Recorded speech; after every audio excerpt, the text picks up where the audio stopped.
New York City's next mayor, Zohran Mamdani, is promising to shake up the establishment by establishing a number of initiatives that lean on socialist agendas, such as a rent freeze, free transit, and universal health care.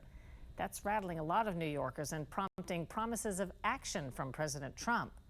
For those encouraged or concerned by the new mayor's proposals, there's already one American city leaning hard to the left. We sent Scott Thuman to Portland, Oregon to investigate. Ask almost anyone in America's 26th largest city of Portland, Oregon, about their city, and they go into a virtual sales pitch about the Willamette River, the abundant nature, food scene,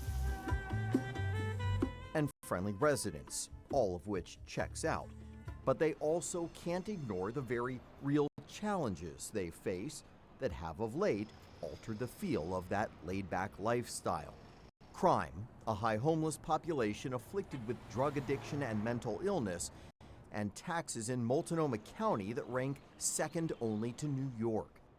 This is all new home furniture. For Pamela Paulette, who's owned her store, City Liquidators, for 4+ decades, the system has been failing for too long. People don't feel safe.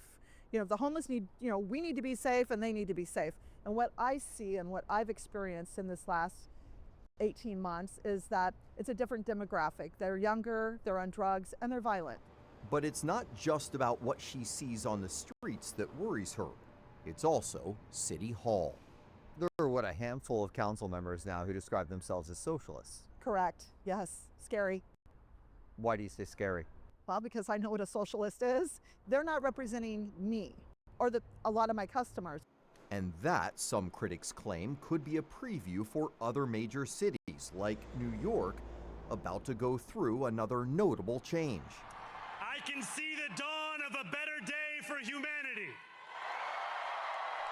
34-year-old self-described socialist Zohran Mamdani promised to raise taxes, freeze rent prices, and had advocated for defunding the police, only backing off of that stance late this summer when his political future began to shine, which mirrors some of the elements of the progressive push in Portland that now has 4 socialist Democrats on the 12-person city council. They call themselves the Peacocks, short for Progressive Caucus. They recently doubled down on Portland's sanctuary status, making it a legally binding city ordinance. Other plans include increasing protections for renters and redirecting $2 million from the police to city parks. They also want to raise taxes on the rich. Army veteran Mitch Green is among them and says that label socialist is often misinterpreted. Would you describe Portland as a socialist city? It's mostly a progressive city, and a lot of those people identify in the modern period as democratic socialists, which is sort of just worrying about universal access to goods, things like housing, healthcare, childcare, taxing with a progressive tax structure, so that way the wealthy pay a larger share than the poor. And then what do you say to critics who look at a lot of socialist programs and ideas and say, well, it's just more free stuff for more people that other people have to pay for? I would just say that everyone is currently paying for the costs of underinvesting in those resources. And so we can pay up front and provide a meaningful life for everyone, or we can pay on the back end where people have suffered and it's probably more expensive. Though some business owners say with high taxes, a 35% vacancy rate downtown, and one of the lowest police to population ratios in large cities in the country at 1.26 officers per 1,000 people, they simply can't afford more expensive social programs. On the streets of Portland, debate over the socialist movement. I am all for socialism. As you said, that they're new. There's a huge learning curve on that council because they're a bunch of noobs and they're all learning how to work together. Am I a Democrat? Yes. Do I believe in what they're doing? Absolutely not. Dan Mason is one of Oregon's representatives to the Republican National Committee. I think a lot of the big government Democrats have been running Portland for a lot of years, and we have gone backwards. We've lost employers. The quality of life is continuing to deteriorate.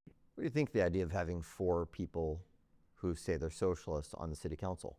No, it's terrifying because I think it's, anti-capitalist, anti-free enterprise, and that's not going to attract, the small business, the small restaurant, all the different, things that made Portland great. The councilman we spoke to talked about a kind of a coast-to-coast movement or revolution for socialism, whether it's here in Portland or whether it's in New York City with Mamdani.